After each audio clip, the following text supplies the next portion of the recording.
everyone, and welcome to this video. Now today, I'm just kind of chillaxing and doing nothing at home, so I decided that I would do a video. Now this is a long time coming, but I am going to do my top 5, actually no, I'm just going to do top 6 Pokemon regions / games in order.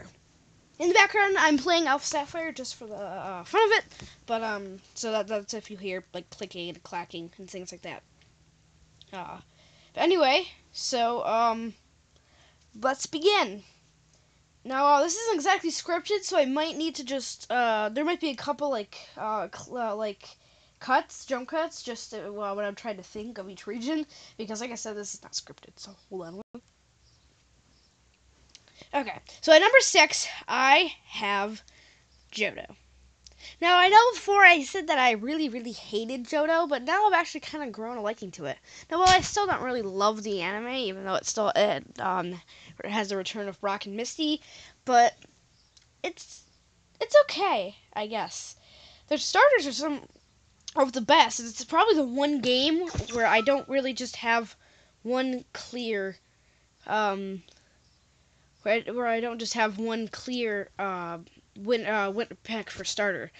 And another thing, like I said, this game's decent, I guess. I absolutely love playing through Soul Silver. It's pretty fun. But it just doesn't really have the oomph. And that's why Johto is number 6. Now, for a while, I probably would have put Kanto at number either 6 or 5 or 6, just because I'd never played it before. But recently, I remembered that I could play Pokemon Red on my Game Boy Player, since my SNES isn't really working at the moment. So I decided to put it in there, and I am having a blast. When I originally played it about a year ago, when I first started getting into video games, I didn't really like it that much. I could barely beat Brock because it just had a Charmander and a Rattata. And then, even when I did finally manage to beat him after like 5 tries, I had no idea what was going on at Mount Moon. But now that I'm more, quote-unquote, skilled, I guess, the game is so much fun. It's probably the only Pokemon game to date. Well, actually, let's not get into that right now, because it's not number 5. That was just like a preview of when it's coming. But anyway, but the real number 5 is going to be, drumroll, Unova. Now, Unova actually has a lot of what I was just talking about with Kanto that I originally thought was not that bad. That was not that good.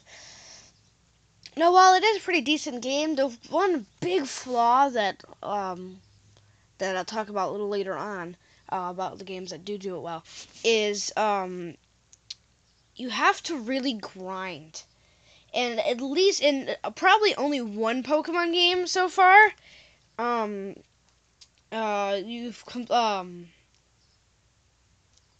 sorry, I just had a really big brain fart. I have having so many of these lately. Oh, yeah, you have to really grind.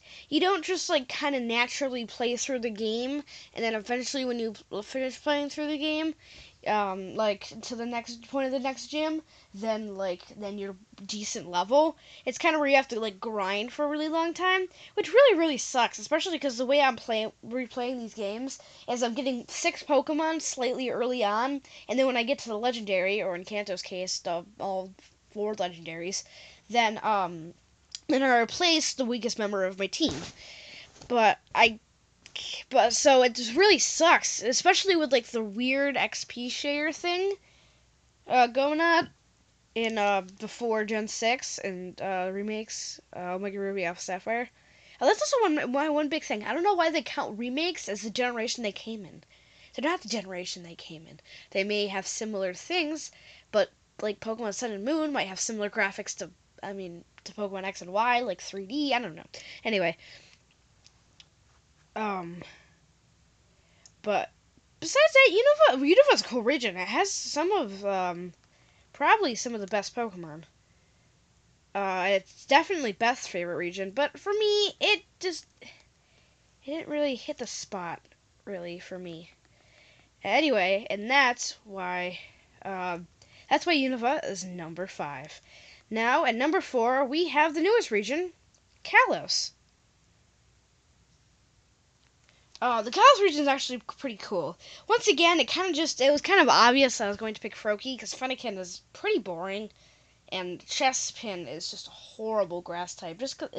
I know I've said this before in my Pokemon Sun and Moon video, but I can't get attached to a Pokemon that has a design that I really hate.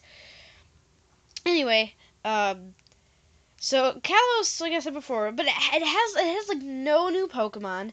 At least it didn't immediately start off with a Rock type gym.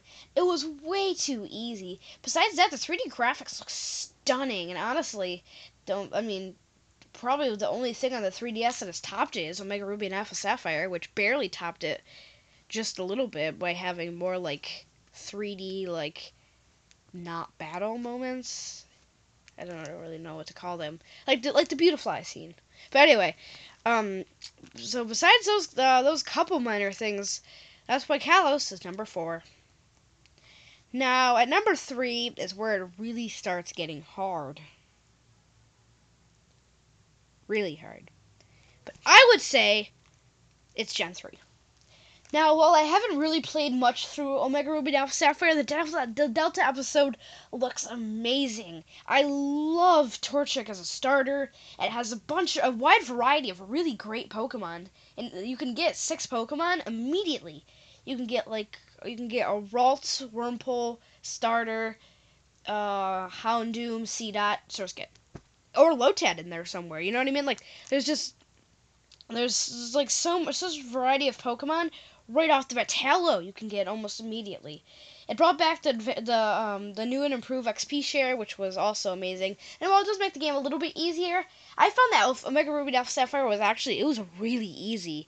But the Delta episode looks really hard. And plus, the really big flaw of the game is that you can make legendary faint. You can make it faint. Then you can't catch it. That's one of the biggest flaws with any legendary. That's why I loved Pokemon X. Was that I actually made Xerneas faint once or twice because my Pokemon were such high level, but I had to catch Xerneas to save the world. Yeah, with this you're not exactly really saving the world. I mean you are, I guess, but you can't even catch it. Like that's. I mean you can catch it, but like it's not. You don't have to catch it, which is horrible. I want to be able to catch the legendary Pokemon. Anyway, that's why Gen 3 is fittingly number 3. Now next is kind of a no-brainer. Number 2 is Kanto. Now, like I said before, Kanto is amazing. Obviously it's the original game. And it has all the things that I said before, but the thing that I was just about to say was actually a couple things. One, um, it has 4 legendaries, which is actually going to be fun for me because I'm probably going to go back and catch all of them, like every Pokemon in the game, because gotta catch them all. But it makes the game so much more fun, I guess, having that many legendaries right off the bat. I know newer games have like a bajillion legendaries and bajillion mythical Pokemon, but this game just really kind of just perfected it with just the 3 birds, Mewtwo, and if you want to glitch the game, Mew. Besides that, this game is actually really cool. I actually forgot what I was gonna say. Oh, that was the thing I was gonna say earlier. Was that I just play through the game, and then I level up, and I'm right at the same level. Now, a lot of times the gym's level is pretty spot on. Besides, I guess, right off the top of my head, I guess Lieutenant Surge had the same level of Pokemon as Misty, which I thought was kind of stupid, especially because there's a decent amount of stuff to do in like the SS and so I kind of sweeped Lieutenant Surge kind of. But besides that, the game is just amazing. It's not really flawed in any way besides the Rock type gym, but I've already explained about that. And if you don't have Pokemon Yellow, then you can't get Nidoran right off the bat, which means that you can't learn Double Kick, which means that the gym's so hard. Pretty much. So anyway, so that is why Kanto is number 2. Now, you must know what number 1 is, and you probably know what number 1 is since the day I started this channel a year ago. Sinnoh. Sinnoh is just...